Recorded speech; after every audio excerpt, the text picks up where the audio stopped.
long the story is, but how did you meet JT? How did you end up on his bag?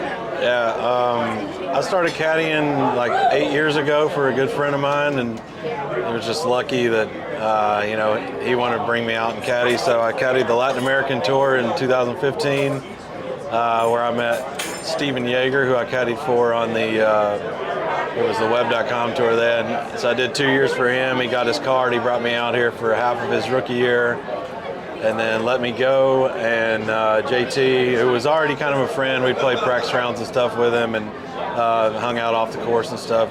He was looking for a guy about the same time, about 4 years ago, and the timing worked out, and we kind of already had that friendship in place where it was a pretty smooth transition. Specific to JT's game or his demeanor or any of that, how does that fit into what your role is? What do you have to manage specifically with JT? He's an easy guy to work for. He's not too caught up in a whole lot of the details.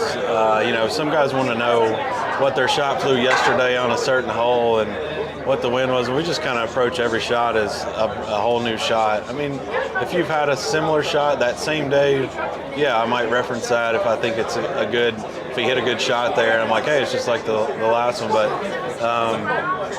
he's easygoing. We both have kind of laid-back personalities, so that fits together really well. After 4 years, I know when I need to say something and when I just kind of need to let it go. So, when do you need to say something and when do you need to let it go? Well, I'd say that's some, advice I got when I came out from the older guys. That's like I remember. I think it was maybe Joe Scovern or one of the more experienced guys that said, look, the only two people on the course that want you guys to do good are you and your player. And so if your player's getting down on himself, then that's half of your team, half your cheerleading squad that is, out. Yeah. So, every once in a while I'll try to remind him, hey, like, we're the only two that really care. And if you're mad at yourself, then you got to be your biggest cheerleader. That makes your job a lot harder. Yeah. So does that work? Is it easy to get a player? I think so. It's one of those things. You got to know when to say that and when to let him be mad for a second. And that's why I like to play. I don't play a ton of golf, but I like to play every once in a while just to remind myself, like, oh yeah, people do get mad playing this game. And just don't let it linger. Don't let it affect what's going on after that. What's the worst advice you've ever ended up giving JT? In hindsight, of course.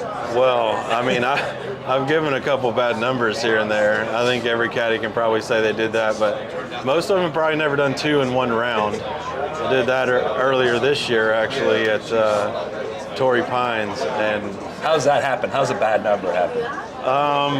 The first one was I got to the ball late. He doesn't carry a yardage book, so I do all the numbers, and I got to the ball after him. I had to rake a bunker or something on a par 5, so I'm running up. He's like, I got this off this head, whatever, and I just did it too fast. And then the second one was there was a middle number head and a front number head that had the same number, and I just went off the wrong head when I looked back down at the book. And those moments are not great. I mean, you feel about this big, and luckily, a lot of guys would probably get fired immediately after the round, so that's a testament to our relationship that he was just kind of like, all right, man, that can't happen, but like, let's move on.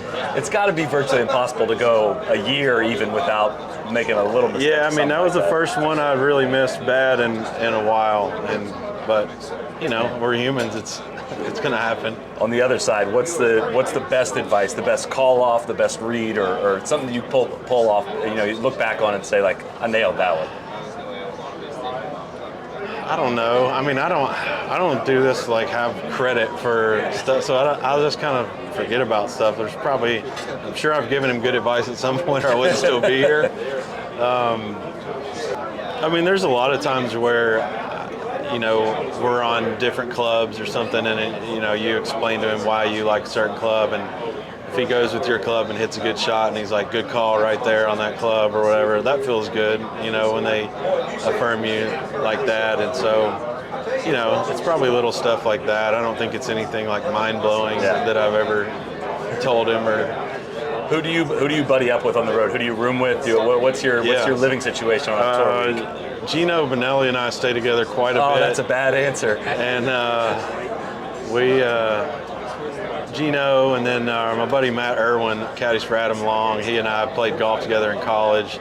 Both live in Nashville. We stay together a lot too. So you've gotten the same low lights that Gino's gotten in some of his road stops? Oh no, I don't. See, when he does that stuff, I'm not involved. That's why that happens to him. Is because he doesn't involve me, and so he doesn't like to stay with me because I'll spend a little money on being comfortable, and he doesn't really care about that. He's married, has 2 kids. He's got a little more to think about than I do, but. Yeah, we stay together. When I pick the house, I'll stay with him. If it's something I haven't seen, I'm not doing it. How's the drill work on traveling away from a tournament? Right, if you guys are missing the cut this week, do you have 2 flights booked? I'm always curious how guys get out of town. Right. I try not to get into that. I mean, because it just almost puts a negative damper on the week before. But like, yesterday we shot 5 over. I know the cut's going to be somewhere around even or so. So, yeah, I glanced at a few last night, like sent a few texts out, like, hey, what's going on this weekend? Like back home, trying to figure out what I'm going to do. But yeah, I mean, it just depends on where you are and where you're going next. Like if you got a week off coming up and you miss the cut, yeah, you're going to head out. If I live in Nashville, so if I'm on the West Coast and we're playing the West Coast the next week, I'm probably not going to go home. Just hang around and find somewhere to go sing a few songs or something. Yeah, tell us about you. Are you singing? How often are you singing? For people that don't know, this guy has got pipes.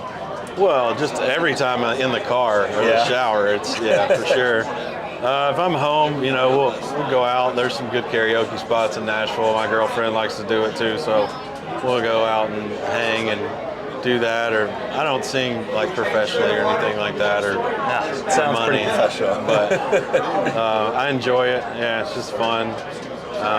It's fun to surprise people that don't know that you can do it. People that go to karaoke with you for the first time, you get up there and their eyes are like standing ovation. Like, yeah. So yeah, awesome. That part of it's fun. Awesome. Thanks so much for joining us. Yeah, man. And safe travels home. We'll see you again soon. Appreciate it. Cheers.